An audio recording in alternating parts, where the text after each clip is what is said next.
Cameron interviewed 50 Cent. If you a real hip-hop fan and you here for the culture, I need you to write Curtis.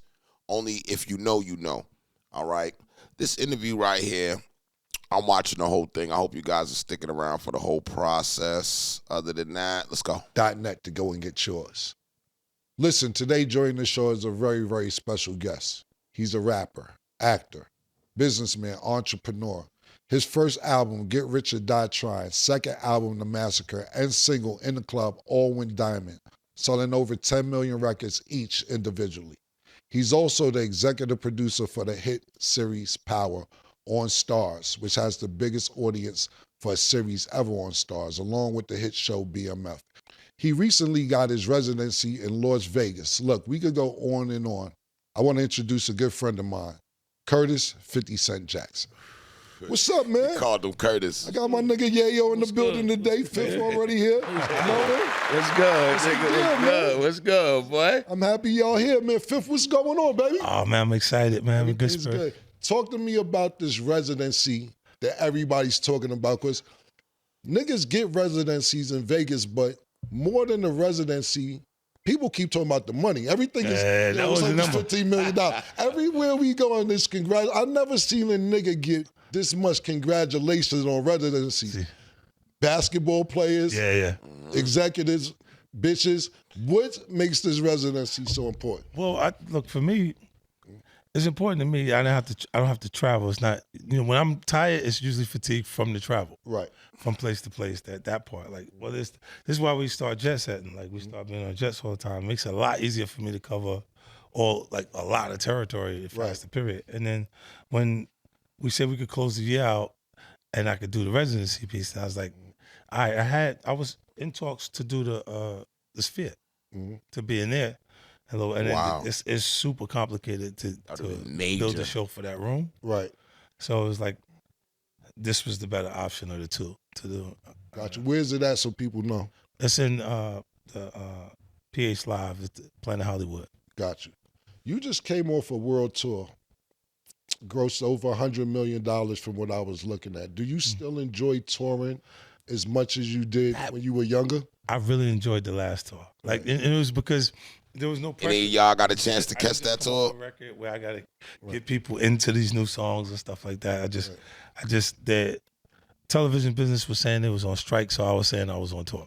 Right. And it was like at the same time, because they did that, I took the tour, and I went through a process with Live Nation before they was willing to do it. I did like 6 shows this when we was doing GOG.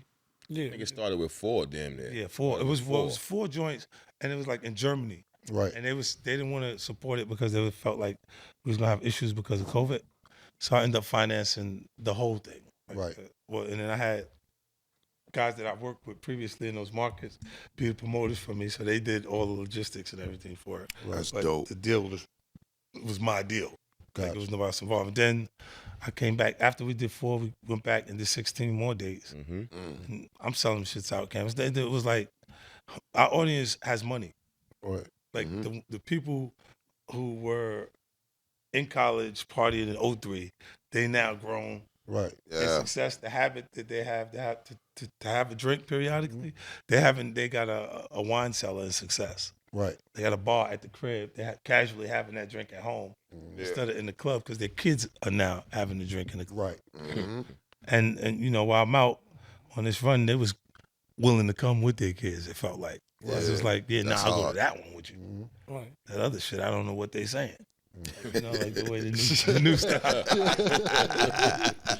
That's a fact. What about you, Yayo? You've been there from the beginning. You enjoying this shit too? Of course. Yeah. I mean, we in the best Give me my money hotels, back, you yeah. know? You know how much money I made him? How much you made him? I see you take it. I'm appreciative. No, I'm saying, you know what I mean? I seen you too. So I want to stick to the touring and go into some things that people don't know about you real quick. But I want to ask you, Yayo, I seen you taking some action. Hold on, before we get into it, I'm from the East Coast, guys. I'm from the East Coast. I live in New York, New Jersey. I would love to know where everybody's from. This is Rich House Reviews, my main channel where we react to everything, and we keep it 100 on everything that we react to. Make sure you drop in the comments. Make sure you join in on the conversation as well. Feel free. Don't be shy and all bougie while you here. In class is 50 posted. Right.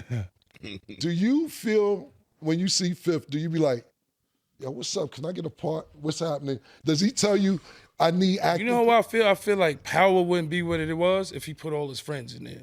Gotcha. So I know it's not like that. You know what I'm Facts. saying? And he That's turned right. everybody, Michael Rainey, all these guys into big actors. Right. But some of them been to school for years. Right. You know what I mean? So I know it's not just he could just put his friends in there. Right. Of course, I want to be in something. Right. But you know what I mean? you gotta work for it. You know what I'm saying? Nah, that's what's up. And then as for tour, come on, we staying in like Amani Hotel. Right. You know what I'm saying? We staying in the Four Seasons. Right. We staying in the best hotels. The they best can of the be. best. Yeah, and he don't gotta put us in those hotels. Right. You know? Nah, that's what's up, man. That's real. Because for me, I respect yo, man. and I didn't have to load like such music wise. I just be sometimes it'd be like, yo, I don't feel like it. I don't really feel like it, my nigga. I can't do it, my nigga. Exactly. Yeah, nah, but when I see you guys on tour, y'all niggas are genuinely enjoying yourself. You know what I'm saying? Like talking to Star.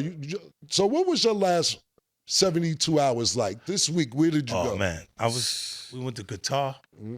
So we flew. Well, this was 12 hours. 12 hours there. 12 This hours was there, 13 this hours is back. Thanksgiving night. Wow. Right. Flew to Qatar. Atlantic Did City. 12 hours. Yeah, we went there for like an hour and 45 minutes. So we got off. No, it was about 3 hours. You be there for about a good 3 hours. 3 hours. Yeah. And then we got back on the plane. So it's like 13 and a half hours back. So it's 25 and a half hours. And then we went from there Straight Wow. to AC. to Atlantic City. Crazy. Did the Harris, the pool party, and And then the Ravens. Both. Then we had to we go to went from there to Baltimore. Baltimore to their casinos in Baltimore. Y'all niggas ain't tired? And then we had to come to Vegas, nigga. Yeah, it ain't yeah. even over yet, Then you nigga. going to Miami. Then you going to Art Basel.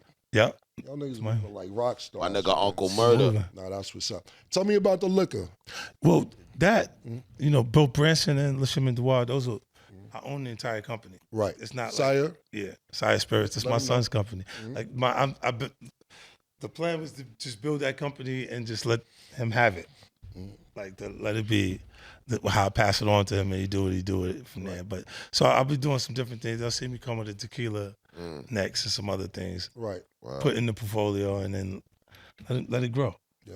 You A know? lot of people don't know, and I'm learning this in the last couple of months, being involved with sports. Your partnerships, I was looking at the Houston Rockets, Sacramento Kings, the Houston Texans, the Houston Astros, the Indiana Pacers, the Orlando Magic, the Washington Commanders, the Minnesota Timberwolves. And I'm sitting there seeing over the last year or two or so, like, what the fuck 50 doing courtside at the Sacramento Kings game? What you doing in Sacramento? What's going on? And then I'm learning that you have these partnerships with your brand, with these sports teams. It's crazy. Could you explain to us the partnership that you have? Well, with my partnerships with the owners direct. So Vivek in Sacramento, and then with Tillman in Houston, and then the Astros. As soon as we got there, like I got the Astros, the Texans, the Rockets all at the same time. And it was it's crazy because I think when I keep it a buck, right? I think when you have everything, the cool is the object. Right, It's to figure out what's really cool. right, And then when the guys that are like the really rich guys, the owners, right, when they keep seeing you around other guys that are their equivalent, right. they look and go, bring me that. That's cool. So they want to be around me too because they keep seeing me with the other guys that The right are owners people, right. and shit. Like in the right circles. And then it starts to open up. Like now it's like 11 professional sports teams. Right. And then it's ill because when the NFL has no issues, things like that, this is why I was saying I knew what old boy was doing with the Super Bowl. Because he was doing like slipping shit. Like Yeah, go he ahead. was doing some wild shit, Ken. Because he was saying that to Eminem that the NFL had the issue with me. And I'm like, well, what's the issue? Why don't I have an issue when I'm becoming a partner in the actual team, but they got an issue with my performance? Right. Makes no sense. You know what I mean? I was going to get to that later, but since we're here now. And when he says "oh boy" for the audience that don't, Hold on, do y'all think Hov really hated on him like that? Like, do y'all really think Hov will go out his way to hate on that man? I'm talking about Jay-Z. This was discussed before. Jay-Z told Dr. Dre, just for people who's not up on this, or Eminem, that he didn't want you to perform part of that Super Bowl they had a couple years ago. Why do you think that is? Well, I just threatened. Yeah, possibly. Not even threatened. You know, I think it's just when you take the competition from like our culture is competitive, man. It is, but I think when it goes past the music itself to blocking things in business, then I don't understand that. Like right now, he's not even competing for a slot. You don't have a new song out that he want to be on the top 10 or top 5, and you still competing. It just don't make sense. Like, what are we competing for? What's the goal? Like this even look a lot of the even a lot of the competitive stuff, or we would call it beef, right? And it changed. That terminology changed from when it's Biggie and Tupac, because we start saying the things that people would say that cause beef in the environment. When before that they called it battling in our culture. Right. Because that's what it is until it turns into some street shit. Yeah, you're right. So when you're not competing for those things anymore, and you start looking and you're going, so what was the problem? You can't exactly remember what the problem was. That's what I went through with Joe. Like my issue with Joe, I was like, yo, I think what was the like? When did we bump into each other and have an altercation or anything? Right. It wasn't that. It was just he's loyal to a default. Right. He was so loyal that he was like on a side without having to be on the side. Right. You know, and then that, you know, it dissolves itself over time because you ain't really got an issue. Right. Facts. You know? Absolutely. Talk to me real quick before we get back into anything music-wise. Let's stick with the sports. You have this thing called the fifth quarter. Explain what the fifth quarter is. The fifth quarter is whenever people leave the game early, trying to beat the traffic. And yes, so we talk about sports teams when they leave in the professional sports events. Right. I create these social lounges like in Houston Rockets, then Toyota Center. Crazy. The arenas. The fifth quarter is the social area where they go to the bar and hang out. In the arenas. Yeah, in the arenas. Right. So instead of trying to run out early, like they leave them before. If the game is close, you just got to go through the traffic. Right. Because you're like, damn, it's only a 1-point game, 2-point game, then not sure who's going to win the game.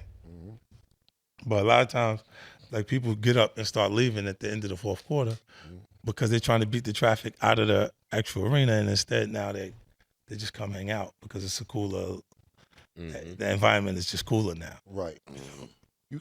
That's dope. You had a boxing promotion company. That's dope. Yeah. What happened with the boxing promotion company? That really happened, Ken, because of my relationship with Floyd. Right. You know what I mean? I didn't have interest in being a promoter like out the gate. It was just, he was doing Mayweather promotions at the time, and then he go, the brother I think he had. He had to do 90 days. He was going to jail. And he had fighters, he had Urarkus Gamboa, he had guys that was just lingering. I'm like, champ, if they're gonna leave. You go to jail, they're just gonna leave. Like, and he had been giving them 50,000 and 50,000 and 50,000. So he had already gave Gamboa about 300,000 to chill on the side. And then we ended up, when he did go in, I ended up picking up all the fighters. Right. And so it's Ruckus Gamboa. I had James Kirkland, Andre Durrell, Billy Dip. He was the IBF champion at that point, and then a few other guys younger guys that I picked up. But it's interesting. Like, you don't want to go into business with fighters. Why not? Explain that. Their temperament is built on the way the business runs. So it's like they fight, get the money, spend the money, then fight again. Right.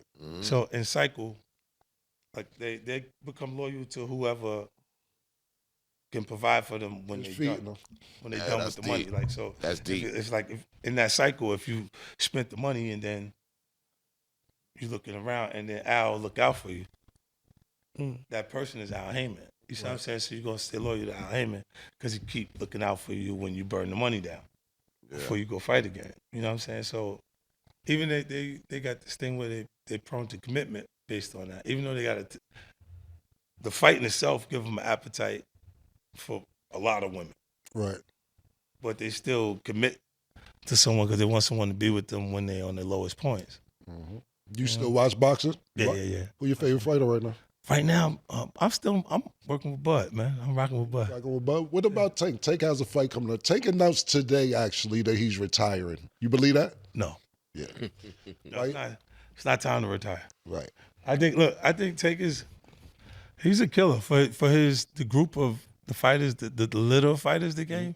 Yeah. He's tough as Tank nails. is actually a good fighter. Well, yesterday. What's your views on boxing right now? I know that's a little off, but what's your views on boxing? I like classic boxing. I think all this new boxing is kind of like weird. Older boxing is what my favorite was. Back in the day, Mike Tyson was a beast. I mean, we could talk about that in the comments too. Was he? Yeah. What are you saying? He was saying he don't think he deserved to fight.